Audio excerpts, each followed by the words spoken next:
Cécile Untermaier. Merci, Monsieur le Président. Ma question s'adresse au garde des Sceaux. 54, c'est le nombre de féminicides que nous déplorons depuis le début de l'année 2021. 9% d'augmentation de ces violences en 2020 par rapport à 2019. Ces drames provoquent l'incompréhension et la colère. Nous pensons bien sûr à Mérignac et les autres crimes inqualifiables, avec cette idée qui se répand que nous n'avons pas tout fait pour les éviter. L'Espagne a su diminuer cette statistique funeste. C'est une menace qui pèse trop lourd pour la France. La lutte contre ce fléau impose la diffusion de la culture du très grand risque dès lors qu'il s'agit de violences intrafamiliales et la mise en place d'une chaîne d'acteurs travaillant ensemble, justice, forces de l'ordre, services pénitentiaires, associations.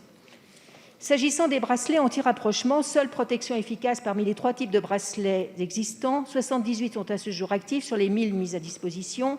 La faute n'en est pas aux juridictions et aux bracelets restés dans les tiroirs.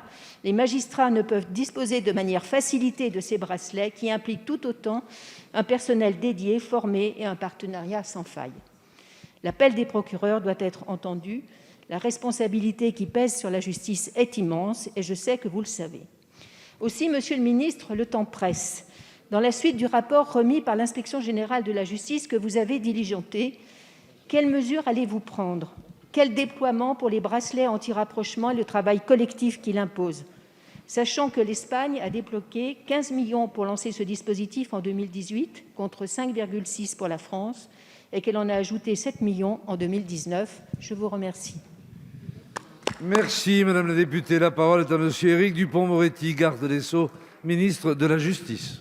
Merci, Monsieur le Président. Madame la députée Untermaier, nous déplorons tous, évidemment, chaque homicide conjugal, bien sûr. Et la justice, vous le savez, vous êtes une députée raisonnable, ne peut pas tous les éviter. Cependant, nous avons mis en œuvre le déploiement des bracelets anti-rapprochement. 1000 sont à la disposition des juridictions. Ils étaient sous-utilisés dans les tiroirs, c'est l'expression que j'ai utilisée, et depuis une circulaire plutôt comminatoire que j'ai eu l'honneur de signer, on a augmenté les déploiements en juridiction de 100%. C'est aujourd'hui 105 bracelets anti-rapprochement actifs. S'agissant des téléphones grave danger, c'est 1184 actuellement déployés. Nous allons porter leur nombre à 3000. S'agissant par ailleurs des ordonnances de protection, c'est 3254 ordonnances en 2020 contre 1388 en 2017. Et je voudrais vous dire, bien sûr, que si c'est un échec collectif, il est quand même incroyable de constater qu'aujourd'hui, la vision que l'on a de la justice est essentiellement fait diversière, comme si la justice, le ministère de la Justice, était responsable des crimes commis.